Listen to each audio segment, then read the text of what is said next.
katanya untuk mengumpulkan kita dalam satu wadah, satu tempat, sehingga mudah bersalaman dan tegur sapa. Kalau tidak ada halal, barangkali kita sibuk pergi ke rumah sana, ke rumah sini, ke rumah sini. Nanti ada tercecer tak pergi ke rumah, sakit hatinya. Kenapa tak ke rumah? Mungkin dia tersinggung. Maka dengan bertemu di tempat ruangan ini, maka sebenarnya di sini saya bersapa, dan kita tidak ada lagi orang iri-iri kau tak datang ke rumah saya. Tapi mudah-mudahan pertemuan kita ini mendapat ridho dan hidayah dari Allah Subhanahu wa taala. Amin rabbal alamin. Salawat salam kepada Nabi kita Muhammad sallallahu alaihi wasallam. Allahumma shalli ala sayyidina Muhammad wa ala ali sayyidina Muhammad. Bapak yang kami muliakan, saya di bulan Ramadan ada mengisi pengajian ba'da subuh di Masjid Nurul Hasanah Hang Tuah. Ketemu seorang bapak usianya 80 lebih. Waktu itu saya mengisi ceramah, isinya pahala yang tak terhingga. Dia bilang, saya ini katanya ketika mahasiswa Fakultas Hukum UIR, kami waktu awal itu ketika UIR pindah ke Marpoyen, kami diajak oleh Pak Zaini untuk bekerja, nyangkul, membersihkan. Waktu itu kami mahasiswa ada protes, Pak, kenapa kami nyangkul? Kami kan harus belajar, bukan bekerja. Bapak ibu kami kan membayar untuk belajar, kalau kami suruh bekerja sini.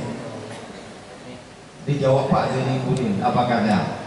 Ini tak terhingga. Rupanya kata tak terhingga itu terbawa sampai sekarang, umur sudah 80. Kenapa tak terhingga? Amaliyah yang dilakukan oleh orang-orang terdahulu sampai umur seperti ini amaliyah yang tak terhingga pahalanya. Maka pahala yang tak terhingga ini adalah pahala yang berbeda dengan terhingga. Kita ini Bapak Ibu yang kami muliakan, banyak disibukkan dengan pahala yang terhingga. Kita sibuk sholat terhingga, puasa terhingga, zakat, baca Quran, zikir, bersolawat terhingga. Tapi yang berkaitan tak terhingga itu harus tetap kedepankan, karena dia berkaitan dengan sosial, berkaitan dengan generasi ke depan, dan generasi ke depan ini akan senantiasa mengalir kepada kita setelah kita meninggal dunia. Itulah sebenarnya yang tak terhingga. Karena kalau kita memikir yang terhingga itu bisa dihitung. Orang mengatakan 1 kali 1 1, 1 kali 10 10, 1 kali 100 1, 1 kali triliun 1 triliun, masih bisa dihitung. Tapi ketika kita katakan 1 kali tak terhingga, jawaban tak terhingga. Karena kalimat yang tak terhingga ini, itu kaitannya adalah ibadah yang berkaitan orang lain, yang merasa nikmatnya orang lain, yang merasa indahnya orang lain, yang merasa kebaikannya orang lain, yang merasa senang orang lain. Kita mungkin barangkali tak merasakan, mungkin merasa kurang. Tapi yang tak terhingga ini apa yang kami muliakan, bagian yang kita harapkan nanti setelah kita meninggal dunia. Maka di saat kita menghadapi ini, kita dihadap kepada dua. Satu, disuruh dengan masuk dengan baik, keluar dengan baik. Tadi saya baca di surat Al-Isra, itu sebuah doa. Wa qul rabbi adkhilni mudkhala sidqin wa akhrijni mukhraja sidqin waj'alni min ladunka sultanan nasira.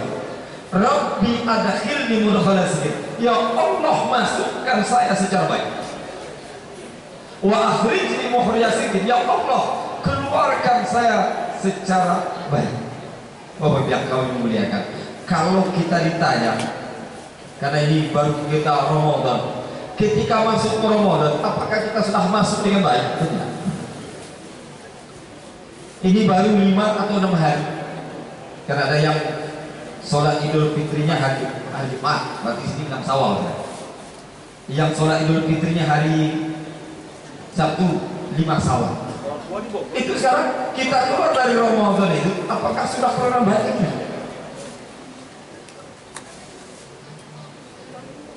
Kalau di dalam konteks kehidupan kita, secara keseluruhan hidup kita juga masuk yang baik, tidak masuk baik. Pernikahan saja, kalau pernikahan itu masuk yang baik, baik lanjut. Tapi kalau pernikahannya dimulai dengan, kalau kata orang Laos itu bakalan, nah ya, sudah bakalan tangkap nikahkan. Tengok pernikahan mereka tak kalah. Maka di dalam dunia Melayu, orang mau nikah itu tidak langsung akad nikah. Orang Melayu sebelum menikah itu ada namanya berisik. Sudah berisik, baru antar kato. Dari antar kato, antar tanduh. Sudah antar tanduh, baru akad nikah. Dari akad nikah, baru pesta. Sekarang anak muda kita banyak datang ke rumah kita, Pak, saya menikah dengan anak bapak. Kalau bagi saya, ibu, datang anak laki-laki orang, anak pemuda ke rumah ibu, Bu, saya menikah dengan anak ibu, tak usah terima. Kenapa? Kok dia yang minang ya? Yang minang itu adalah keluarganya, bukan anak tersebut. Tapi harus ada berisi dulu, berisi itu diintel dulu. Ada proses intelijen. Dituru-turu, ini cocok dengan anak saya, pandai masak enggak, bagaimana ini, bukan hanya sekedar pendidikan. Itu artinya apa? Ketika sudah masuk dengan baik, pernikahannya baik gitu. Ramadan juga demikian. Orang banyak ketika sudah diumumkan Ramadan, dia senang tuh. Duh, Ramadan susah, mau rokok bayar. Ayo kan? Ini masuk kantor lagi, ngajar lagi. Ini kan hanya apa? Masuk Ramadan sudah tak baik, hanya Ramadan itu bingung deh. Tapi kalau orang sebelum Ramadan dia senang hatinya, sudah senang hatinya, maka di kita ini adanya Bali mau kasih itu ada untuk menyatakan kita senang masuk Ramadan. Ini zaman sekarang orang itu Bali mau kasih tidak itu sah. Nah ada masa Rasulullah. Ya Allah. Zaman dulu Bali mau kasih bukan seperti sekarang. Kalau sekarang beli mau kasih pinggir sungai Siak, pakai organ tunggal, mandi bersama, mandi rame-rame juga sih. Kalau zaman dulu, kalau waktu saya kecil, saya ingat tuh beli mau kasih 3 hari sebelum masuk Ramadan itu kita sibuk cari apa? Cari bunga-bunga harum sampai memanjat pinang, ya kan? Paginya kita masak, kita buat airnya. Sore siangnya kita sudah datang ke rumah datuk, nenek, kakek, paman kita. Itu nanti bunga daun itu diletakkan atas kepala kita. Di sini kita saling memaafkan. Ada rasa gembira masuk Ramadan. Setelah itu kita mandi bersama-sama. Mandi apa? Mandi bersihkan diri biar ada nilai agamanya, mandi taubat. Zaman sekarang ada kok tidak ada masalah. Iya, di masa Rasulullah tak ada sungai di Madinah. Tapi membuktikan ketika masuk Ramadan ada rasa baik, ini masuk dengan baik. Nanti keluar Ramadan dengan baik juga. Ada saya jumpa saya puasa sampai hari apa saja. Kenapa? Idul Fitrinya hari Sabtu. Nah, saya mau cepat berbuka kan ya. Jadi alasannya mau cepat berbuka. Puasa itu hari. Padahal Idul Fitrinya hari inginnya lebarannya sholatnya hari Sabtu. Jadi hari Jumat nak perlu makan, nak perlu dia berpuasa makan saja. Ini kan masa lahir. Hanya Pak, dia keluar Ramadan seakan-akan ingin bebas. Bebas apa? Seperti kuda lepas dari kandang, lepas lakukan. Ini Bapak Ibu berarti keluar tak baik. Padahal kita mengingat Rabbi adkhilni mudkhala sidqin, ya Allah masukkan saya secara baik. Halal bihalal yang kita lakukan hari ini menunjukkan kita keluar dari Ramadan dengan baik, masuk bulan Syawal dengan baik, masuk ke tempat kerja kita dengan baik. Tapi ada juga mungkin ada yang terpaksa buat cara cepat kali apa tanggal 26, tanggal 27 aja besok kan enak tuh kan. Saya capek nih baru pulang tadi malam, padahal duduk di sini aja itu sudah menunjukkan kita masuk Syawal dengan baik, masuk tempat kerja dengan baik. Dengan baik ini kita ingin kebaikan-kebaikan. Subhanallah. Jadi kebaikan ini itu menunjukkan, maka kata Ibnu Abbas dalam tafsir Mukasir lebih jelas lagi, masuk secara baik itu artinya apa? masuk kita ke dalam gerbang kematian dengan baik. Maka dikatakan Rabbi adkhilni mudkhala sidqin yakni al-maut wa akhrijni mukhraj sidqin yakni al-hayat ba'dal maut. Masukkan saya secara baik yaitu kematian, dan masukkan saya dan keluarkan saya secara baik keluar dari kehidupan sesudah kematian. Subhanallah. Jadi ini perjalanan hidup saya ini. Tapi ketika perjalanan hidup ini sampai satu gerbang kematian. Mungkin di sini mungkin kita masih muda-muda. Tadi saya kira tadi Pak Ketua Yayasan bilang dan 70 belum ya. Baru 5 bulan masih muda sebenarnya. Kalau profesor umur 70 pensiunnya masih ada 11 tahun lagi. Saya kira 70 belum ya Allah. Tapi tidak pusing saya. Saya belum profesor. Jadi Bapak Ibu yang kami muliakan, jadi artinya apa? Masuk secara baik itu ada pintu gerbang kematian. Hidup ini beginilah. Maka sampai Rasulullah pun pintunya ka'annaka gharib aw amil sabil. Ka'annaka gharib, jadilah kamu hidup di permukaan bumi ka'annaka gharib, bagaikan orang asing. Oh, amil sabil, bagaikan orang berperjalanan. Jadi kita ini dua saja, jadi orang asing atau orang dalam perjalanan. Kita pergi ke Amerika, kita menjadi WNA. Tak selamanya akan balik lagi ke Indonesia. Orang Malaysia datang ke tempat kita, dia WNA, bukan WNI. Nanti suatu saat akan balik lagi. Atau kita musafir ke Jakarta, pulang, nanti akan pulang lagi. Atau ada yang musafir ke Sumatera Barat ke Padang, maka dia cepat pulang. Kenapa? Karena jam 4 kemarin. Jadi ketika musafir dia akan balik. Maka hidup kita ini perjalanan yang baik. Maka perjalanan ini Bapak Ibu yang kami muliakan, ada satu yang perlu kita tekankan, kita cari yang tak terhingga pahalanya. Kita sebagai guru, sebagai dosen, sebagai pendidik itu tak terhingga. Kita sebagai tenaga kependidikan, sebagai kita melayani orang yang baik itu tak terhingga.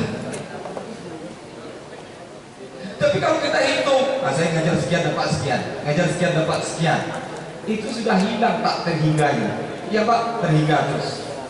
Kalau dia menghitung terhingga hanya sebatas di situ saja, tapi ingin Bapak Ibu ke depan. Kenapa hidup kita seperti ini? Kita hanya berjalan sehingga sampai suatu hari Umar bin Khattab waktu itu di kota Madinah, musim panas, yang sangat panas kan. Rasulullah keluar dari rumahnya, dicari kubur korban. Kemudian Rasulullah ambil pelepah korban, tidur di atas pelepah korban. Umar bin Khattab lewat. Ketika lewat, ditengoknya Rasulullah tidur di atas pelepah korban. Umar bin Khattab terdiam. Dia pegang matanya, mulutnya apa? Menangis terisak-isak. Ketika Umar bin Khattab menangis, dia terduduk. Maka didengar terbangunlah Rasulullah karena terdengar isak tangisnya Umar bin Khattab. Rasulullah bangun, "Hai Umar, kenapa kau menangis?" Kata Umar mengatakan, "Hai Rasulullah, bolehkah kau ambil kasur sehingga kau tidur di sini?" Rasulullah sudah paham. Pak Rasulullah, Rasulullah hanya mengatakan, "Hai Umar, hidup ini bagaikan seorang yang berjalan di tengah padang pasir. Kemudian di tengah padang pasir dia berjumpa dengan sepokok pohon yang rindang. Kemudian dia berhenti sejenak makan dan minum, istirahat sejenak, kemudian melakukan perjalanan." Mendengar kata itu merokok dia. Kenapa? Karena dalam pikir Umar ini seorang nabi, seorang rasul yang sudah diampuni dosa sebelumnya dan akan datang. Kemudian dia adalah orang yang terpilih, tak mungkin tidur di atas pelepah korban seperti ini. Tapi Rasulullah sudah paham. Kenapa? Hidup ini hanya sebuah perjalanan. Maka ketika sebuah perjalanan, kita ingin Bapak Ibu yang kami muliakan, masuknya kita secara benar. Masuk secara benar apa? Nanti di saat di gerbang kematian kita sudah masuk dengan husnul khotimah. Kita takut Bapak Ibu yang kami muliakan zaman sekarang. Kenapa? Rasulullah SAW pernah mengatakan, sayati zaman al-fitan kaqatil lail. Kata Rasulullah, akan datang suatu zaman Di makna fitnah itu pakai gelapan potongan gelap. Artinya apa? Dia akan silih berganti dengan kegelapan fitnah tersebut. Maka sampai Rasulullah mengatakan, asbaha mu'minan wa amsa kafiran, wa amsa kafiran wa asbaha mu'minan. Bisa saja seorang itu di pagi hari beriman, di sore kafir. Bisa saja di sore hari dia beriman, paginya di kafir. Nauzubillah. Maka fitnah yang begitu banyak yang kami melihat, kita terlena dengan ini. Maka pada hakikatnya kita hanya terlena dengan yang tak terhingga. Sekarang Bapak Ibu yang kami muliakan, kalau kita jumpa orang sholat, banyak orang sholat itu memikirkan cara sholat, ya kan? Takbir harus begini, tangan harus begini. Hanya nanti kalau ada orang tak serupa dengannya, masalah ini tak bersinapi. Berarti tak bersinapi. Nanti kalau mau rukuk, mau sujud seperti ini, bangkit mau sujud ke atas harus ini dulu. Kadang-kadang masalah apa? Mau sujud, apakah tangan dulu atau lutut, itu dipermasalahkan berat. Makanya Pak, orang banyak memikirkan cara, tapi tidak pernah memikirkan apa yang ada diambil dari sholat tersebut. Sehingga zaman sekarang banyak orang selesai sholat dia mengucapkan alhamdulillah. Kenapa alhamdulillah? Alhamdulillah dah selesai. Jadi artinya apa? Alhamdulillah yang syukurnya selesai sholat, bukan bersyukur Bapak Ibu bagaimana sholat itu diaplikasikan dalam kehidupan kita. Ketika sholat diaplikasikan dalam kehidupan kita, maka disitulah akan timbul karakter dari sholat. Maka karakter sholat ini kita akan sampai masuk ke pintu gerbang kematian dengan baik. Ada apa? Wa akhrijni mukhraja sidqin. Ya Allah, keluarkan saya secara benar. Maka tadi kata Ibnu Abbas, al hayatu ba'dal maut, hidup setelah mati. Ada hidup setelah mati, alam akhirat. Bapak yang kami muliakan, di sini digambarkan oleh Allah Subhanahu. Kita hidup permukaan bumi ini, kita yang meninggal dunia. Maka orang dari Nabi Adam sampai sekarang setelah meninggal dunia, mereka berada di alam barzah. Alam barzah itu ada bersama kita. Kenapa? Dia ibarat mobil yang pakai kaca hitam. Orang di dalam mobil bisa nengok keluar, orang di luar tidak bisa nengok ke dalam. Orang yang sudah meninggal dunia bisa melihat kita, orang kita tidak bisa melihat mereka. Orang yang sudah berjuang di UIR ini dan telah meninggal dunia, lihatnya kita. Jangan dianggap kita tak diperhatikannya. Ditengoknya kita sekarang ini, tapi kita tidak pernah menengok mereka. Itulah hakikat. Tapi ketika di alam barzah ini keluar, itu di alam akhirat. Maka di alam barzah itu apa yang kami muliakan, proses hubungan kita dengan hubungan orang yang telah meninggal dunia itu tidak bisa dipisahkan, ada tetap. Coba tengok Nabi Sulaiman dan doanya. Ketika Nabi Sulaiman masuk sebuah lembah, dan di lembah itu ada ratu semut. Dia mengatakan, hai para semut, masuklah kalian dalam lubang-lubang kalian. Ini Nabi Sulaiman akan lewat dengan pasukannya dan akan diinjak-injak, dan mereka tidak merasa bahwa mereka telah menginjak-injak kalian. Didengar Nabi Sulaiman, karena Nabi Sulaiman mempunyai mukjizat, salah satu mengetahui, memahami semua bahasa. Maka Nabi Sulaiman langsung fatabassama dhahikan min qawliha wa qala, fatabassama dhahikan min qawliha. Nabi Sulaiman senyum, wa dhahikan, ketawa. Ini susah terima, apakah senyum dalam ketawa atau ketawa dalam senyum? Payah gitu kan? Coba senyum dalam ketawa, harusnya ada senyum tapi ketawa dia. Tapi ada orang harusnya ada ketawa tapi senyum. Tapi kalau kalimat Al-Quran fatabassama dhahikan, maka Nabi Sulaiman senyum ketawa. Itu. Begitu bisa aja senyum dan ketawa. Wa qala, Nabi Sulaiman berkata, Rabbi auzi'ni an askura ni'mataka allati an'amta 'alayya wa 'ala walidayya wa an a'mala salihan tardah wa adkhilni bi rahmatika fi ibadika sholihin. Saya agak tertarik dengan kalimat pertama, Rabbi auzi'ni an askura ni'mataka allati an'amta 'alayya wa 'ala walidayya. Coba, Rabbi auzi'ni, ya Allah, beri saya petunjuk. An azkura ni'mataka allati an'amta alayya wa ala walidayya.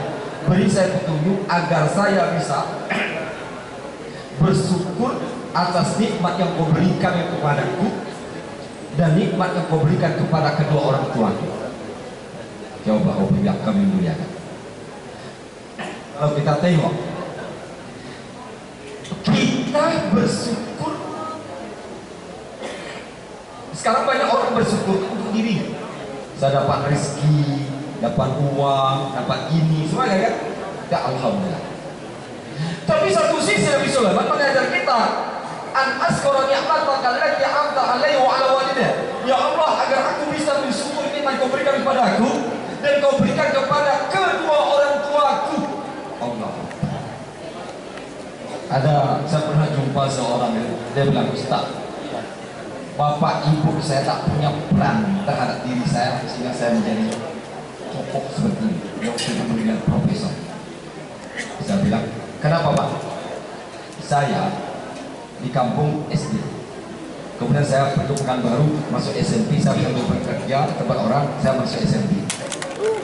Kemudian saya lanjutkan SMA sambil bekerja. Kemudian saya kuliah sambil bekerja. Kemudian saya lanjutkan, saya jadi ini. Tidak ada ambil bapak ibu saya, ngirim tak pernah sepersen. Saya bilang, ya Allah, saya bilang, Pak, pernah nak dengar doa bapak dan ibu setelah sholat?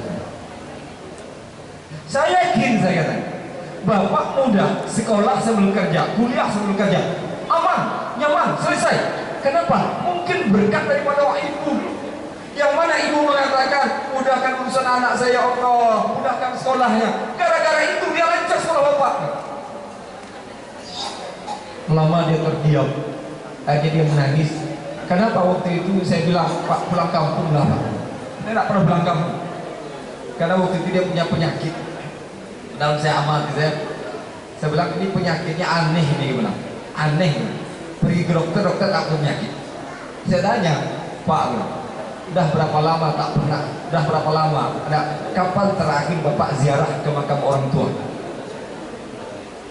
Udah lama Ustaz. Udah lama Ustaz. Ada 5 tahun lebih kan? Wah, ini apa bro? Bilang, coba Pak pulang kampung lah, ziarah ke makam orang tua. Di situ terjadi dialog. Hanya Pak, ketika dia menyadari pulang dari kampung bukan baru sehat. Ternyata hubungan kita dengan orang sudah meninggal dunia tak bisa dipisahkan, Bapak Ibu yang kami muliakan. Maka begitu juga kita sekarang hidup, kita punya anak gitu kan. Anak kita dengan kita mengharapkan anak kita juga mendoakan kita gitu. Kalau kita cucu kita harapkan juga mendoakan anak kita. Maka sekarang orang banyak itu anaknya sudah besar. Jadi apa? Kalau ibu biasa jadi MC. Apa tuh MC itu? Mengasuh cucu. Jadi MC itu mengasuh cucu. Kenapa? Kenapa tak ke majelis taklim? Ngasuh cucu Ustaz. Kan jadi MC itu. Karena ngasuh cucu, lupa dia. Padahal hubungan kita Bapak Ibu yang kami muliakan, bagaimana kita bisa mensyukuri nikmat kau berikan kepadaku, kepada kedua orang tua ke Allah. Tidak bisa diputuskan hubungan kita dengan orang tua kita. Ini Bapak Ibu yang kami muliakan. Maka kalau kita sudah memohon kepada Allah, masukkan secara benar, keluarkan secara benar. Jadi artinya apa? Hidup ini pada hakikat kita ingin dengan kebenaran. Maka halal bihalal Bapak Ibu yang kami muliakan adalah sebuah proses bagaimana kita semuanya halal dan keluar dengan baik. Coba, ada kisah Rasulullah mengisahkan ketika di hadapan Allah ada 2 orang sahabat. Kata Rasulullah dalam sebuah hadis itu, ada 2 sahabat ketika di hadapan Allah. Satu sahabat bilang, ya Allah, pindahkan kebaikan orang itu kepadaku. Artinya dia protes, dia bilang, ya Allah, pindahkan kebaikan orang itu kepadaku, karena dia pernah menzalimi saya, ya Allah. Kata Allah, Rasulullah beradab sabdanya, apa yang harus dipindahkan? Dia tak punya kebaikan. Bagaimana apa yang dipindahkan kepada kami? Jadi orang yang diminta minta pindahkan kebaikan itu, tidak ada kebaikan, apa yang dipindahkan? Akhirnya Pak, oleh Allah ditampakkan kepadanya ganjaran yang akan diberikan kepadanya kalau dia bisa memaafkan kawannya. Maka ditampakkan surga. Dia mengatakan, ya Allah, itu surga untuk siapa? Kata Allah, itu surga untukmu. Bagaimana saya bisa masuk surga itu? Maka Allah katakan, kalau kau maafkan kawanmu itu, maka kau akan masuk surga. Maka dia bilang, ya Allah, telah ku maafkan orang tersebut. Maka Allah katakan, angkat tangannya, bawa dia masuk surga bersama. Jadi Bapak biarkan tidak ada sekarang, jangan sekarang kita nunggu nanti lah di akhirat. Apalagi sekarang tiada maaf bagimu, tunggu depan pintu neraka. Nah, tunggulah ini. Nah, ada itu lagi. Hari kita sudah semua yang lalu itu kita maafkan. Kenapa? Rasulullah pernah mengatakan, hal unabbiukum bisararikum, kata Rasulullah. Maukah kalian kuberitahu kepada kalian orang yang paling buruk di antara kalian? Sahabat begitu diam. Takut apa dia? Tutup gini. Kedua, Rasulullah diam lagi. Ketika Rasulullah lagi mengatakan, ala unabbiukum bisararikum, maukah aku beritahu kepada kalian orang yang paling buruk di antara kalian? Ini ada seorang sahabat berkata, bala ya Rasulullah, in syi'ta. Ya Rasulullah, kalau kamu mau, sebutkan orang paling buruk di antara kalian. Apa jawab Rasulullah? Orang yang paling buruk di antara kalian adalah, pertama, kata Rasulullah, orang yang tidak mau memberi maaf. Kedua, orang yang tidak mau minta maaf. Ketiga, orang yang tidak pernah merasa bersalah. Nauzubillah. Jadi apa? Berarti kita ini apa? Antara memberi maaf atau minta maaf. Maka kalau ada orang meninggal dunia, itu kan ahli baik kan langsung dulu, Bapak Ibu yang kami muliakan, dosa apapun, kesalahan apapun sudah kami hapus semuanya, sudah kami maafkan. Agar sebelum minta maaf pada orang, sudah kami maafkan. Jadi apa? Kita maafkan dulu. Nanti apa? Kita minta maaf, memberi maaf. Yang berarti yang nomor 3 itu tak pernah merasa bersalah. Nah, ini bahaya. Padahal manusia itu penuh dengan suatu kesalahan. Kesalahan kita itu harus kita akui. Untuk apa? Agar kita mendapat ampunan Allah Subhanahu wa taala. Maka Bapak Ibu yang kami muliakan, posisi seperti inilah yang perlu kita dudukkan agar apa? Sehingga kita saling maaf memaafkan, saling minta maaf, dan saling memberi maaf, dan akuilah kesalahan kita. Kalau kita akui kesalahan kita, insya Allah Allah akan ampun dosa kita. Maka di situ Bapak Ibu yang kami muliakan, karena tadi seperti Pak Ketua Yayasan bilang, kalau kita bersalah kepada yayasan, bagaimana lagi minta ampunnya? Bagaimana tak bisa minta maaf secara langsung satu persatu, tapi kita akui itu kesalahan kita, mohon ampun pada Allah, tapi jangan ulang lagi. Tapi kan ulangnya sama aja tuh. Nah, saya sudah ampun, besok ulangnya lagi. Nah, itu payah itu. Jadi harus tak ulang lagi. Maka kalau dia tak ulang lagi, maka dia mendapat ampun dari Allah. Maka Bapak Ibu yang kami muliakan, saya tidak terlalu banyak ini, karena tadi sudah lengkap itu semuanya. Sudah lengkap, tadi saya lempah sedikit saja. Bapak Ibu yang kami muliakan, maka